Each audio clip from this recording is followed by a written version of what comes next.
Hi everyone, I'm Melissa Duran. Welcome to Trending Vegas. We're talking about the major trending stories you're seeing on your social media channels.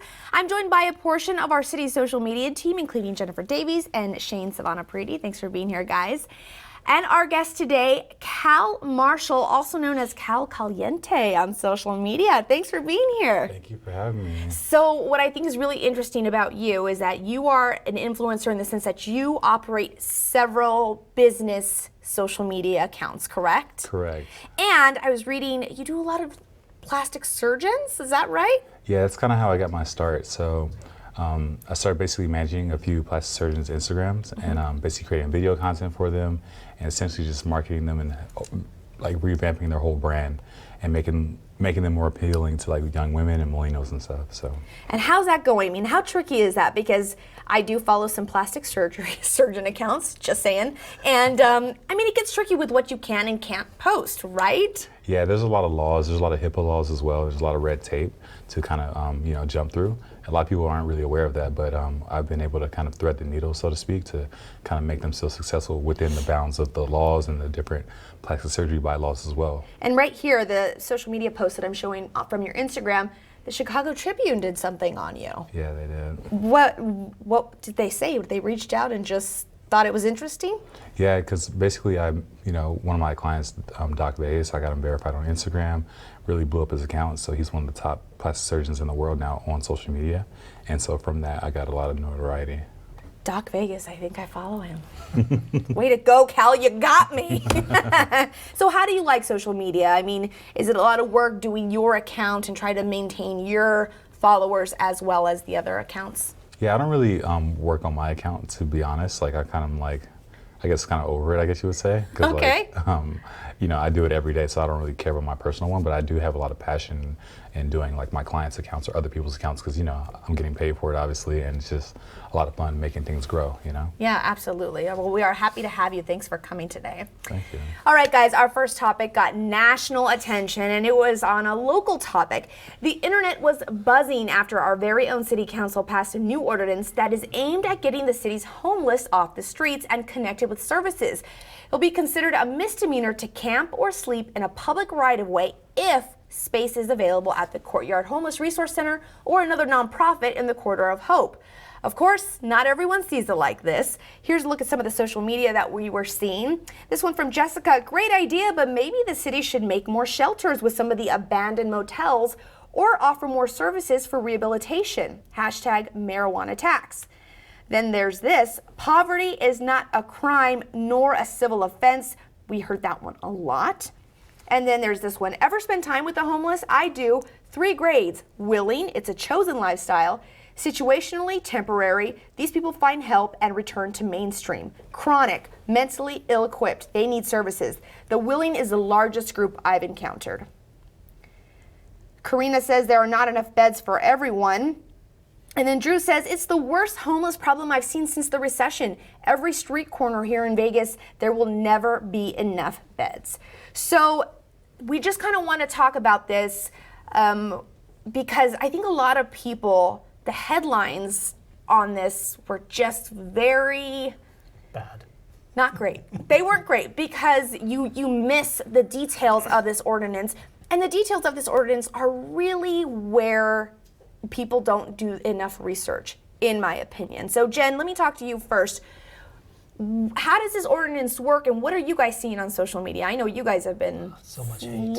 Flooded with hate. We've been flooded. So the ordinance says that if there are enough shelter beds, and there's about 1,300 in the city, that if you are camping like in a public right-of-way or in a neighborhood downtown, that we can that law enforcement can ask you to move along, and hopefully you'll go to the Homeless Courtyard Resource Center, or potentially they can take you to jail, where you could face a 6-month sentence and a $1,000 fine.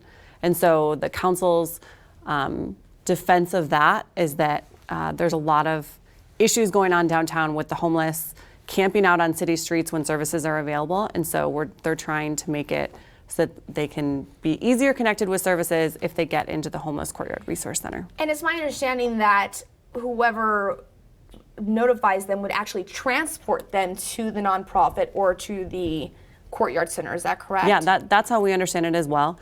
And the courtyard in particular is a no barrier shelter, which means they don't breathalyze you. You can take your pets, you can lock up your belongings. So a lot of the issues that we always hear about for people, being barriers for entry, for people wanting to seek out a shelter, are not in place at the courtyard.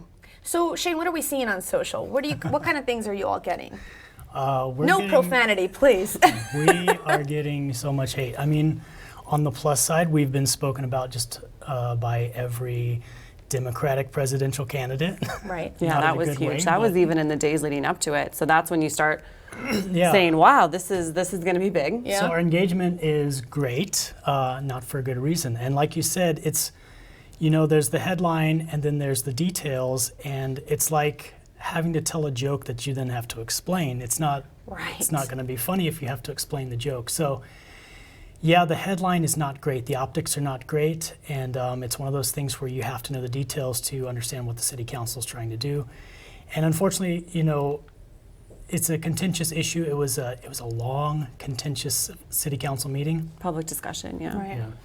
And as city employees now, we have to implement this policy. And But there's a lot of misconceptions out there about it too.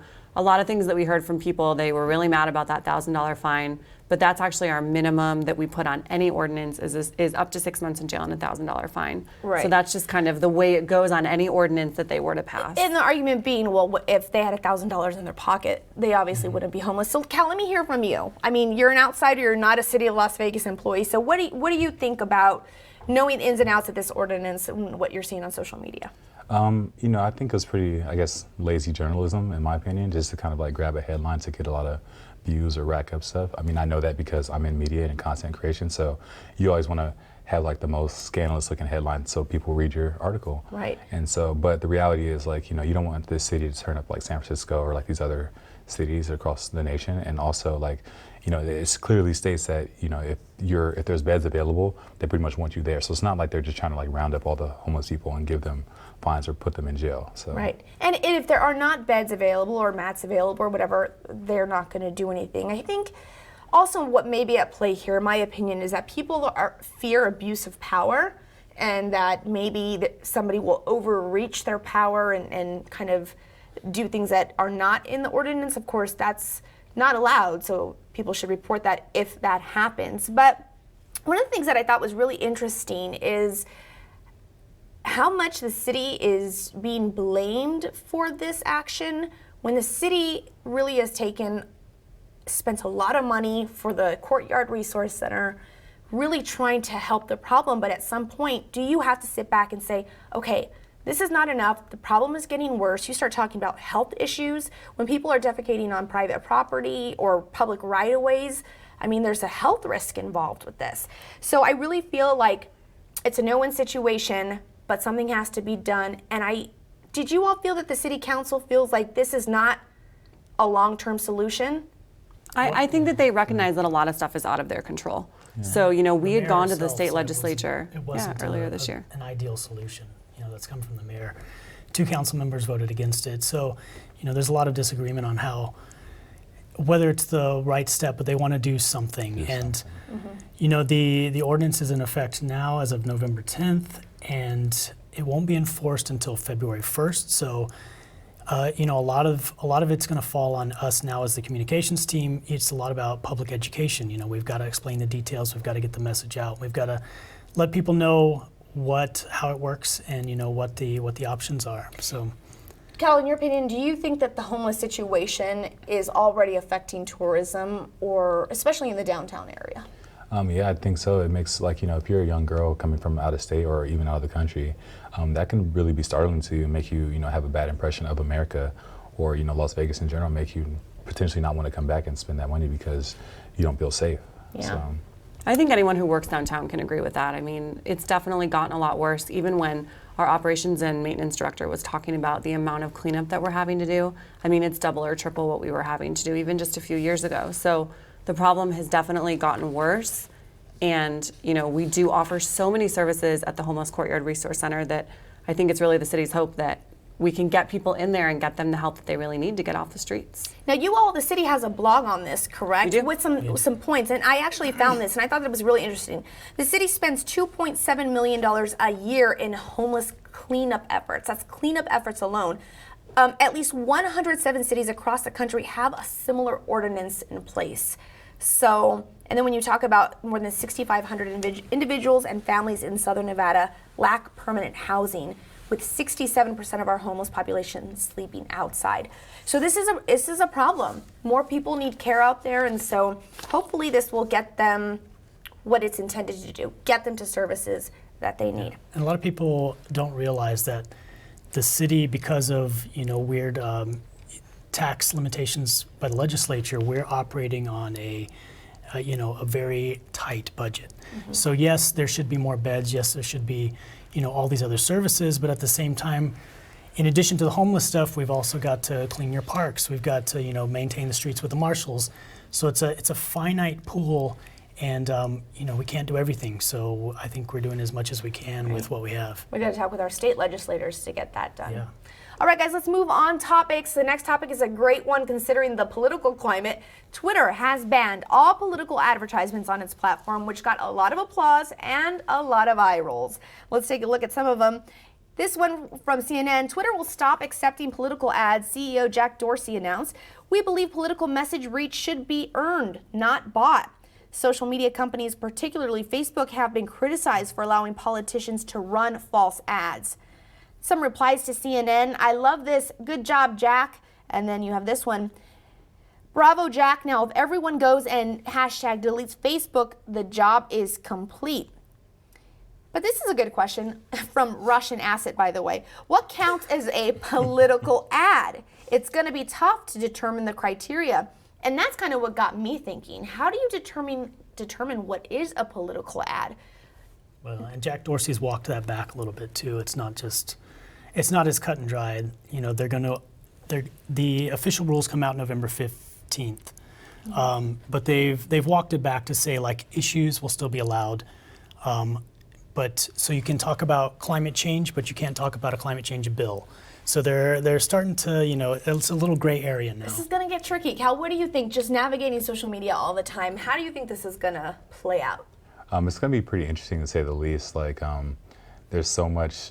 A lot of these people have a lot of clout, so to speak. So and their voices are pretty large as well. So they could potentially shake off his original plan. So we'll see how it turns out, I guess. Yeah. And he kind of said in his comments too that things should be earned, not bought. And so things are still going to go viral, if they write the right headline. And so I think it is admirable that they are trying to put a stop to it, fully admitting that social media and fake news is interfering with our political process in a way that no one ever intended or thought of before.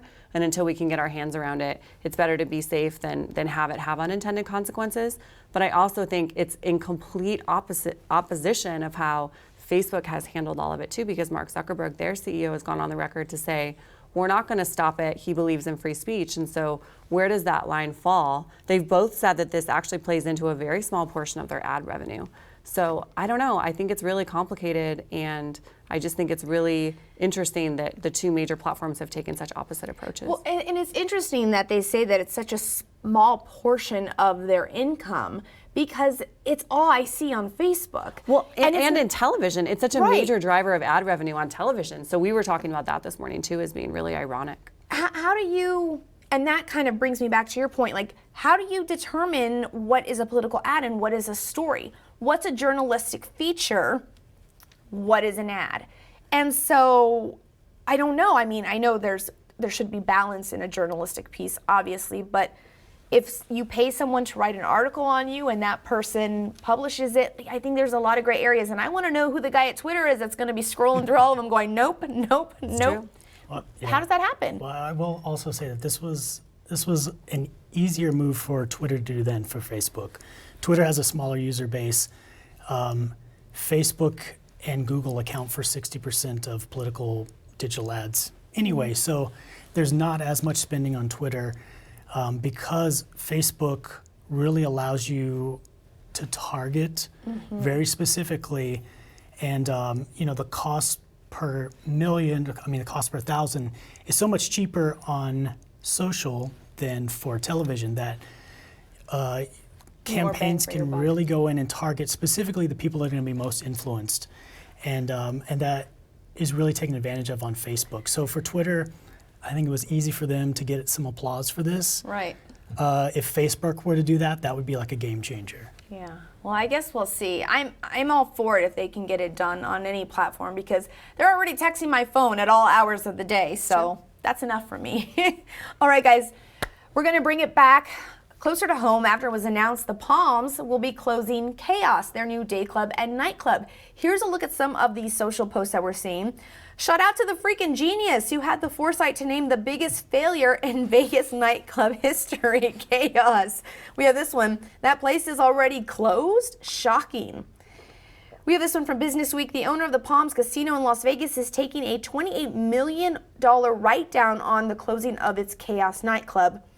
And then this one from the RJ, no party lasts forever. The decision to shut down Chaos at the Palms could indicate larger trends in the Las Vegas nightlife industry. So Cal, let me start with you. What did you think when you heard that Chaos was already closing its doors? Yeah, it was pretty, I guess I was a little bit surprised. I thought they were kind of in it for the long haul, considering how much money they spent initially on this investment. Yeah. So I kind of figured they knew, like, okay, it'll probably take about 3 years to kind of recoup that money at the minimum, probably. But I mean, hey, I guess, you know. I mean, it hasn't even been a year, right? No, I think it opened in March. April. Yeah, March spring. or April.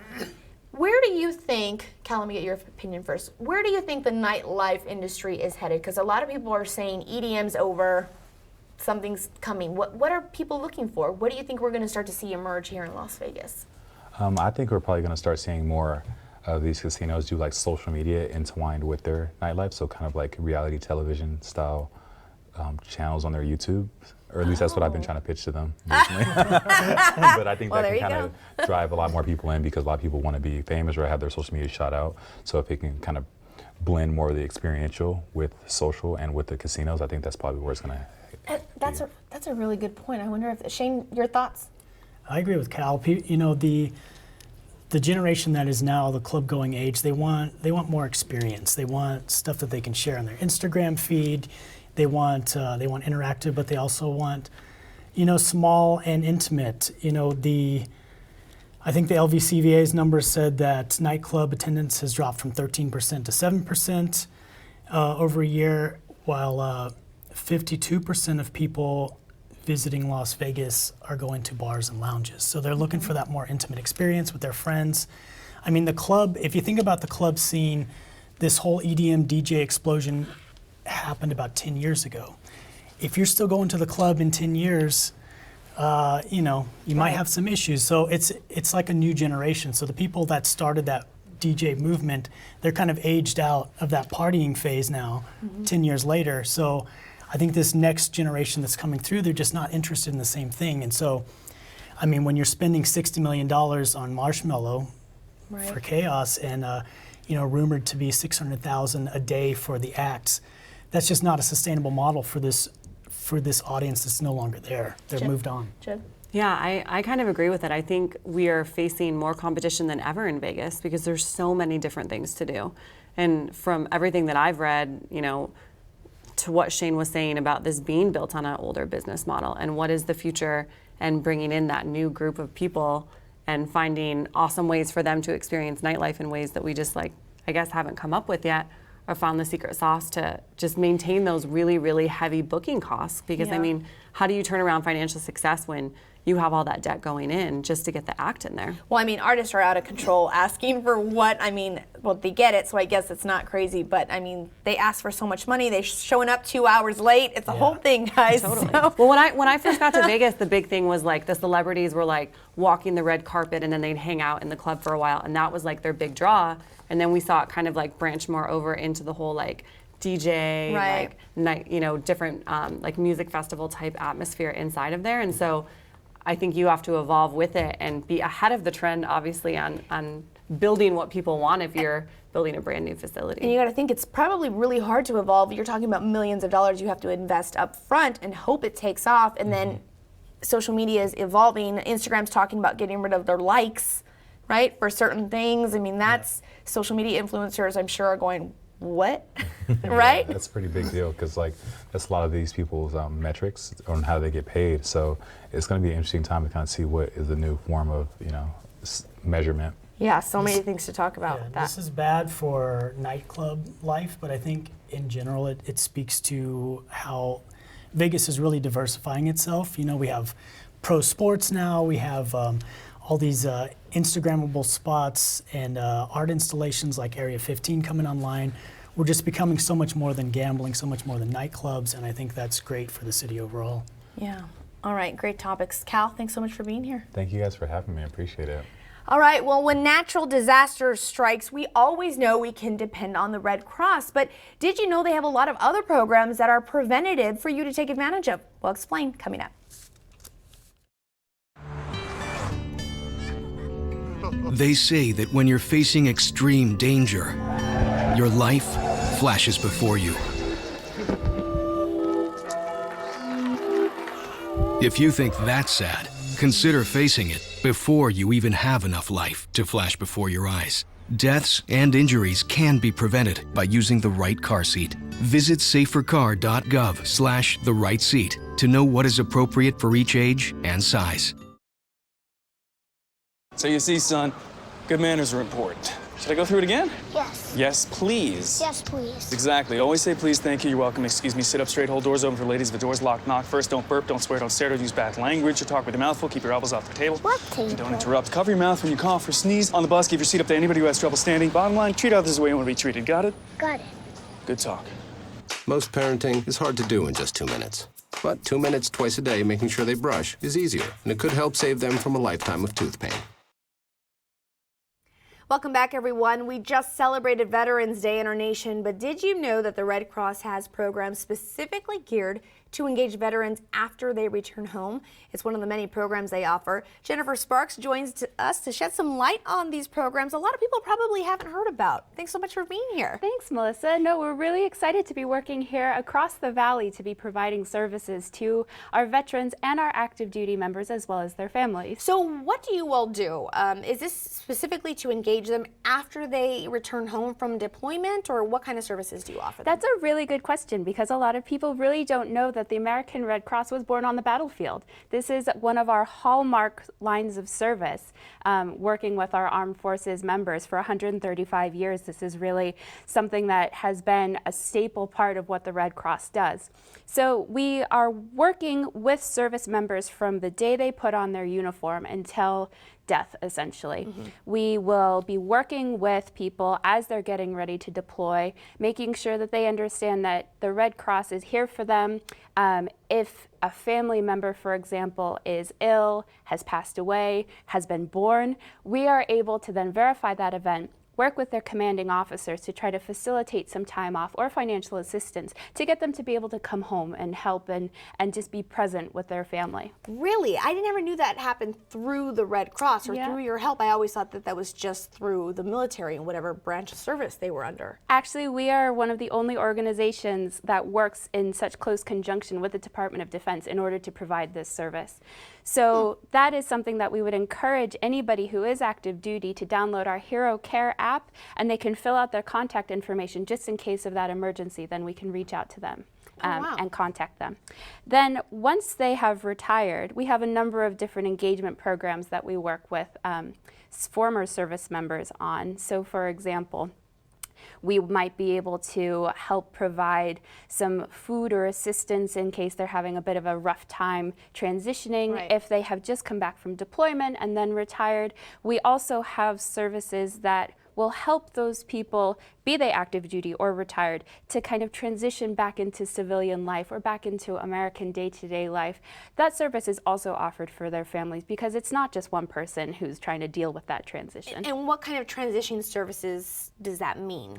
So that might be something like, we call it psychological first aid, right? So people will often have seen things overseas that don't translate very well to day-to-day life here in the States, and that can be a really kind of tough transition, both for that service member and for their family. So just getting them in a room, being able to talk through some of the issues and helping them solve them in order to then really help their families be able to move forward into the future. Right, absolutely. That's very, very important. Their mental health, especially when they get back.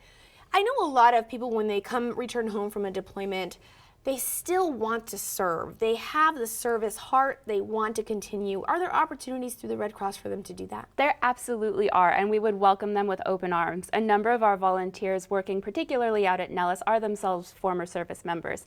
And we are always looking for volunteers. The more volunteers we have, the more services we can offer. So we would absolutely welcome that, particularly if we have people who are willing to take on some leadership positions for the volunteers. And our military people are so well trained to be leaders. It's really a prime opportunity for them to be able to give back to the community. So do you work, for example, with Nellis, letting them know these positions are available, or we're looking for volunteers, and are they actively given this kind of information when they return home? So they know where to go? Absolutely. And we have an office at the Satellite Pharmacy on Nellis. People are more than welcome to come by. We have a really cool library out there, and our volunteers are always happy to have a chat and pass out some candy. So people are more than welcome to come, and if they want to volunteer there, if that's the easiest way for them to sign up, they can absolutely do that. Or they can go to redcross.org/volunteer and check out any of the number of positions that are open here in the local area. Okay, great. Anything else on the Veterans Program that people need to know about? I think those are all the key points. Just really we want to make sure that people know that we are there for them. Yeah, we care for them so much and everything that they've done for our country. Absolutely. So let's switch gears a little bit. I thought this was interesting. When I talked to you, you guys have a fire prevention campaign. I am not sure the exact name of it, but where you will install fire detectors, correct? Or smoke detectors? Absolutely. The city of Las Vegas Fire and Rescue, was doing a similar thing, but they were limited as to how many people they could help. You're not limited. We are not limited. Talk to us about this program. Sure. It's called Sound the Alarm, and it's a campaign that we run nationwide all year round, and it's completely free. So all people would have to do here in the Valley is give us a call at 702-697-1707, and we can schedule an appointment. We come out, as I said, all year round. We'd so much rather be meeting people as we're installing a smoke detector than at their house responding to a home fire. Absolutely. Especially as we're coming into the holiday season. Maybe people are cooking, and they haven't been cooking much throughout the year. Or they don't know how to, exactly. They don't know how to cook correctly. Right, maybe that turkey's in the oven a little bit too long. We don't want people to be burning the house down on the holidays. So give us a call. We're happy to come out. We have no restrictions on age. We have no restriction on ability. As long as you are in a home, give us a call. We're happy to come out. We will install up to 3 smoke detectors. We'll check your batteries. We'll change them if they need to be changed. Does the homeowner have to provide the smoke detector? Nope. We bring the smoke detector. We bring the step ladder. We bring everything. Wow, that's amazing. And so what's the wait time? Do you know the wait time? Because I would assume when people hear about this, I know that when Las Vegas Fire and Rescue was doing it, people just signed up immediately. I mean, is there a long wait time? Right now, it's not too long. I think it's kind of a week or so, just because we do the installs on a Monday and Wednesday. So if you call us on a Thursday, we'll have to get you scheduled out for that next week. But right now, it's a pretty quick service. Wow, that is amazing. What a great service. Anything else you'd like to talk to us about? I think those are all of the key things. I would really encourage people, as the clocks have just changed, we encourage people to turn their clocks and test their smoke detectors. It's not too late. It's still in November, a couple weeks, plus or minus. So just please make sure to check those smoke detectors, check those batteries, and if they're not up to scratch, give us a call. All right. Thank you for all the work you guys do. We really appreciate it. Thank you very much. All right, guys. Thank you at home for watching. Remember, you can get in on the conversation. Just follow us at City of Las Vegas and use the hashtag TrendingVegas. You can also find us on YouTube, Apple TV, Roku, and Amazon. Have a great day, everyone. We'll see you next time.